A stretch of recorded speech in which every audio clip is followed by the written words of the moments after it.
Nabi pesan tuan-tuan, kita lah orang lelaki ni. Nabi kata, orang lelaki kalau dengar azan tak datang semayang berjemaah di masjid surau, lebih baik bagi mereka dimasukkan besi yang mendidih panas menggelegak ke dalam telinga mereka yang dengar azan tadi.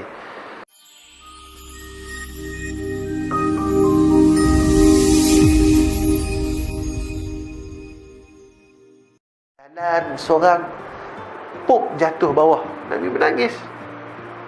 Nabi sebut dia tunggu seorang-seorang, jalan seorang dekat nak sampai, oh tak dapat, jatuh. Nabi menangis.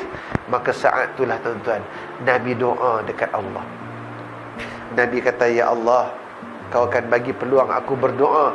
Semua Nabi lain dia ada doa yang paling mustajab. Semua dah guna dah talian hayat tu. Nabi Muhammad dia tak guna. Sebab itulah bila Nabi Muhammad pergi berdakwah kat Taif, ingat tak? Taif, mula-mula Nabi hijrah kat Taif yang kena baling batu tu kan. Sekejap lagi saya cerita macam mana Nabi dakwah kat Taif. Ingat ke tak ingat? Bisa dengar tak cerita Nabi pergi Taif? Nabi kena macam tu, darah meleleh. Nabi tak guna doa mustajab. Dia punya super power doa. Nabi waktu perang Uhud ni penuh badan ni. Kita kalau penuh badan buka-buka apa? Tatu penuh. Kira hero. Nabi buka jubah penuh parut. Nabi tak guna doa mustajab. Kalau kita lah best friend dengan ketua polis negara, tiba-tiba orang datang pukul, halo Datuk Seri, ni ada orang nak pukul, memang tak tunggu tu, betul tak? Tapi Nabi tak guna. Nabi simpan. Bila? Di padang mahsyar. Jatuh seorang ni, titian sirat ni, cuba bayangkan titian sirat sampai belakang ni, jalan seorang-seorang orang baik jinou ni, jatuh. Nabi doa, ya Allah, kau ampunkanlah umatku tu, ya Allah, mereka jahil, mereka tak tahu, ya Allah, kesian, ya Allah. Allah ampunkan seorang masuk syurga. Nabi duduk kat pintu lagi. Dalam seorang dekat nak sampai, jatuh. Nabi doa, Allah angkat daripada neraka masuk syurga. Sampai habis seorang-seorang. Kita tunggu dekat klinik Bakri tu, waktu cek kencing manis darah tinggi 2 jam, kita maki doktor, duduk bawah aircon. Ini Nabi tunggu ribuan tahun dekat titian tu. Nabi tak pernah rasa jemu. Nabi doa ke Allah, ampun ya Allah, ya Allah, ampun ya Allah, ya Allah, ni anak ampun ya Allah, ya Allah, ampun ya Allah. Sampai habis, barulah semua dah ready. Punya sayang tu Nabi kat kita tu, dia tunggu tengok, okey semua dah ada okey kita masuk sama-sama. Macam tu Nabi sayang kita. Kalau kita, orang Kedah kata, mampu pergi kat hang lah, yang penting aku masuk. Nabi tak, sayang dia kat kita tuan-tuan. Kita bawa orang rumah kita pergi kat Wetek, lalu kedai baju, dia tarik tangan baju, beli selai. Lalu kat kedai kasut, dia tarik lagi baju, beli sepasang. Lalu kedai mah, dia tak tarik lah, dia lari masuk, kita tinggal terus. Tapi Nabi tak tinggal. Lalu seorang titian sirat jatuh, Nabi angkat, doa masuk syurga. Lalu seorang jatuh, Nabi doa, angkat, masuk syurga. Sampai habis semua. Betapa Nabi cinta kat kita tuan-tuan. Kita pun sayang suami kita tak macam tu, betul tak? Nak mi goreng, kita buat mi goreng. Nak mi bandung, buat mi bandung. Nak pilih ayam, bagi dulang, ustaz pilih nak mana nak. Special ustaz pergi, nak ayam mana. Tapi Nabi lebih daripada tu tuan-tuan. Takkanlah tuan-tuan tak sayang kat Nabi. Nabi suruh jaga satu je, ni orang lelaki. Saya rasa Pak Ejino ni kalau tengok surau cara besar macam ni, memang surau ni penuh ni, alhamdulillah. Ni saya risau kat kampung saya, pasang lampu tu boleh bilang kipas angin lagi banyak daripada orang datang.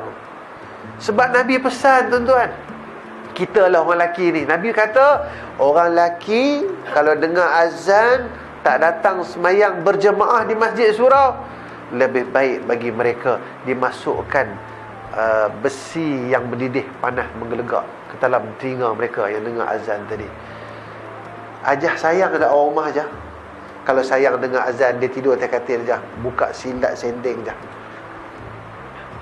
Betul. Bila kena sebiji jatuh katil, kenapa awak ni buang tebiat? Tak, saya sayang awak abang. Kalau awak pergi masjid, saya sayang awak. Kalau awak tak pergi masjid, awak makan kat kedai, sayang kata dia. Sebab Nabi pesan. Nabi kata bukan kalau kerana orang tua, kanak-kanak dan wanita, ni orang yang tak mau datang surau masjid ni. Nabi kata aku nak bakar rumah-rumah orang Islam ni. Kalau bukan kerana ada orang tua, kanak-kanak dan orang tua, kanak-kanak dan wanita, aku nak bakar rumah. Tapi sebab ada 3 golongan di dalam rumah tadi, aku tak bakar rumah tadi. Betapa Nabi suruh datang. Satu je Nabi suruh kita berkorban. Nabi dah korban banyak untuk kita, tuan-tuan.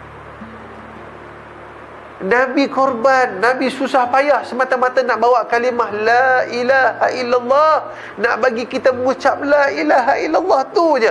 Bukan Nabi nak bawa Islam tu, Nabi korban nyawa Nabi untuk nak kita kaya, tak. Kita pandai bisnes sendiri. Abu Jahal tu lagi kaya, dia punya bisnes sampai Syam, sampai Parsi, dia billionaire. Nabi bukan datang bawa kita kebun puluh-puluh hektar, tak. Nabi datang bawa kalimah satu je. Ni Nabi datang bawa hadiah ni bagi kat orang Haji Noh. Oh, hadiah seronok. Buka-buka tengok kotak hadiah. Kalimah la ilaha illallah. Ini je. Inilah kalimah kunci syurga untuk masuk syurga. Tuan-tuan, saya nak cerita. Mungkin tadi ada seorang dua yang tahu cerita Nabi dakwah kat Taif, kan. Betul ni tak tahu cerita tu? Nanti siaran ulangan pula. Sebab ramai orang cerita tu. Saja tuan-tuan buat tak tahu kat saya, ataupun saja nak dengar cerita Taif versi bahasa Kedah. Tuan-tuan, pendek cerita macam ni lah. Nabi, sebelum Nabi hijrah ke Madinah, Nabi hijrah dekat Taif. Taif ni satu kawasan sejuk, tuan-tuan. Orang kaya-kaya ramai. Kalau siapa yang nak pergi Mekah, naik Taif tu kan, jalan dia macam tu, kan. Sampai dekat Taif tu lagi sejuk daripada Cameron Highland tu, sejuk. Bayangkan pukul Zuhur, cakap keluar asap. Siap baik tak ada orang tanya saya, Ustaz isap rokok ke keluar asap? Tak, sejuk. Waktu itulah seronok kalau pergi hajah, pergi dengan haji kan, tiup kat telinga haji, melekat jadi ais kat telinga haji tu. Tak nak balik tu orang. Nabi pergi dakwah Taif, tuan-tuan. Taif waktu itu raja dia adalah raja yang kufur, kaya raya. Mereka ni orang Taif kaya-kaya. Sebab kawasan tanah mereka subur. Sekarang pun tanaman-tanaman dia orang punya kebun ke Saudi dekat Taif. Taif ni jarak dia lebih kurang tak ingatlah berapa kilometer. Tapi nak bagi tahu je, jalan Taif naik bukit berliku-liku. Sekarang kalau siapa pergi Mekah, pergilah Taif ziarah, tengok bagaimana jalan yang Nabi pergi untuk sampaikan Islam. Nabi sampai ke Taif. Bila sampai ke Taif, jumpa Sultan Taif, dia orang tak nak terima Nabi. Masuk istana, Nabi kata berimanlah kepada Allah, tak nak terima. Dan mereka hina Nabi. Dia orang halau Nabi balik. Waktu Nabi nak balik, bayangkan sana tu Mekah, sini Taif. Nabi jalan balik tu, mereka keluar ke kiri kanan jalan Nabi berjalan tu. Bukan mereka orang-orang Taif yang keluar, hamba abdi mereka. Mereka perintahkan hamba abdi, ambil batu balik Nabi. Bayangkan tuan-tuan, kalau mak kita berjalan, orang beli batu daripada rumah sampai ke Mekah Bakri, semua orang Baik Nur keluar baling batu. Bukan tuan rumah baling batu, dia punya pekerja-pekerja tu, hamba abdi dia baling batu. Nak bagi tahunya, hinanya Nabi, mereka tak layak nak baling batu kat Nabi, hamba dia baling. Tuan-tuan, kalau mak kita lah jalan daripada Paik Ejido sampai kat Bakri Batu 6 kat market tu jalan, semua orang pakai baling batu, darah meleleh, apa perasaan tuan-tuan? Anak yang paling kita sayang kan, orang Paik Ejido semua hina dia, baling batu meleleh je, apa perasaan Haji? Aku rasa kau tunggu kejap, aku masuk ambil parang. Ni kekasih Allah, bukan mak kita, bukan anak kita, bukan suami kita, bukan isteri kita. Kekasih Allah, kekasih kita. Nabi berjalan, orang baling batu kat Nabi, sampai capal Nabi. Waktu Nabi jalan, Nabi pijak capal, merecit darah, merecit darah. Malaikat yang menjaga bukit, sebab Taif tu kawasan bukit. Malaikat kata kat Nabi, wahai Nabi Allah, kau angkatlah tangan kepada Allah, doalah kepada Allah, izinkan kami menghempap mereka. Sampai malaikat tak sanggup tengok. Kalau tuan-tuan tengoklah, saya rasa tuan-tuan menangis meraung-raung. Kau buat macam tu kat Nabi aku Nabi, kita kalau tengok kita marah, geram, tapi Nabi cool je. Darah meleleh ni, Nabi kata kat malaikat, tak apa, mereka tak tahu, mereka jahil. Nabi angkat tangan, Nabi tak doakan bukit tempat mereka. Nabi doa, ya Allah, mudah-mudahan ada di kalangan anak-anak Taif akan beriman kepada Kau, ya Allah. Berilah hidayah kepada mereka. Amin.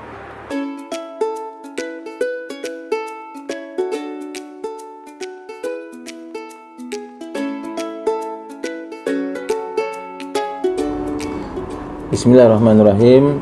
Terima kasih kepada seluruh penyumbang yang menaja minuman Tanwir Koko ini kepada madrasah kami. Mudah-mudahan tuan-tuan dan puan-puan dirahmati oleh Allah SWT. Dan jangan lupa untuk membeli minuman ini dan sama-sama kita sebarkan kebaikannya.